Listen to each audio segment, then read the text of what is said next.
Située à Port-Bouët, dans le quartier de Gonzague, la paroisse Ascension de l'aéroport a accueilli la messe de l'Ascension.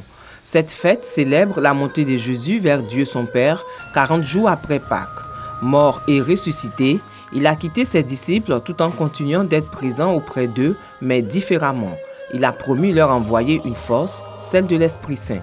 Il monte avec toutes nos peines, vraiment tous nos problèmes, afin qu'il ne sera plus visible à nos yeux, mais là maintenant on sait qu'il est au ciel et qu'il peut tout faire pour nous. Dieu reste fidèle en nous ayant donné son Fils unique Jésus-Christ, qui nous promet le Saint-Esprit. Le Saint-Esprit viendra véritablement pour que nous soyons des témoins dans ce monde. Célébré à Saint-Albert-le-Grand, dans la commune de Cocody, le curé explique que l'Ascension est un envoi en mission adressé aux apôtres comme aux hommes de tout temps. La joie qui fait suite à cet événement s'explique aussi par cette annonce du Christ rapportée par saint Matthieu et lue au cours de la messe de l'Ascension. Et moi, je suis avec vous tous les jours jusqu'à la fin du monde. Nous sommes invités d'abord à contempler Jésus qui monte au ciel. Ensuite, nous sommes invités à pouvoir nous approprier l'ascension dans le quotidien de notre vie.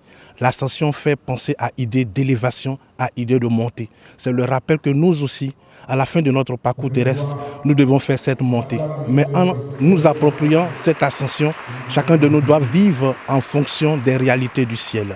L'Ascension est célébrée 40 jours après Pâques dans la tradition et la foi chrétienne.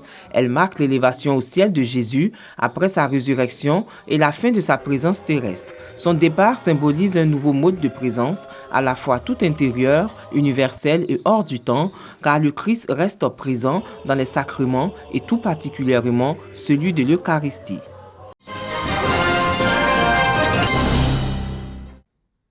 Bientôt, une cité ultramoderne de l'innovation technologique de dimension internationale dénommée Ivoire Technopolis en Côte d'Ivoire. C'est un centre qui va d'abord faire de la recherche, qui va d'abord formuler, formaliser tout projet. Donc ce qui veut dire que nos jeunes hommes, jeunes femmes qui ont des idées de projet auront désormais un cadre dans lequel ces idées peuvent germer et devenir de vraies entreprises. Et eux-mêmes deviennent de vrais entrepreneurs pour rentrer dans le monde des affaires. Campus Technopole International, une opportunité pour les jeunes inventeurs et porteurs de projets, d'où l'intérêt du ministre de la Promotion de la Jeunesse, de l'Emploi des Jeunes et du Service civique.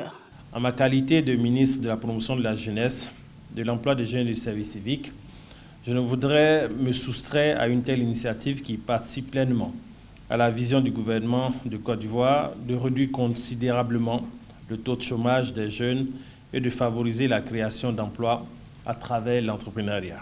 Cette table ronde est l'occasion d'échanges d'expériences et d'expertise pour mobiliser les ressources nécessaires à la réalisation de l'étude permettant la mise en œuvre du projet.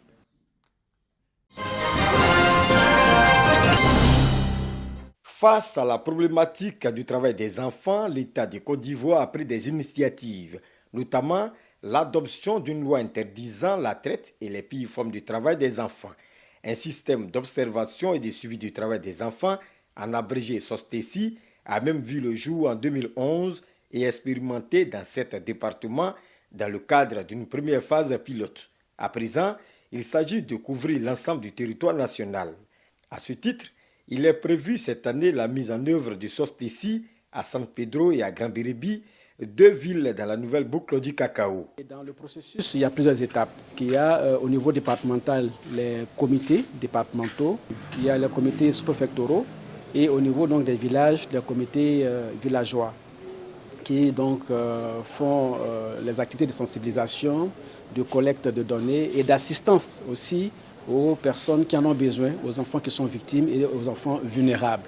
Avant toute chose, il faut renforcer la capacité des membres des unités opérationnelles du SOSTECI dans le département de San Pedro à travers cet atelier de 3 jours. Au niveau de Grand Bérébi, ce que nous allons avoir comme technique de travail, c'est d'aller sur le terrain, visiter les sites sur lesquels les enfants travaillent et parler avec les employeurs de ces enfants-là, quel est le genre de travail auquel l'enfant n'a pas droit et quel est ce travail qui est un travail éducatif donc dans lequel on peut laisser aller l'enfant. Bientôt, un autre atelier de ce genre va se tenir à San Pedro. Mais cette fois, va regrouper les membres du comité de San Pedro et de Grand Bérébi.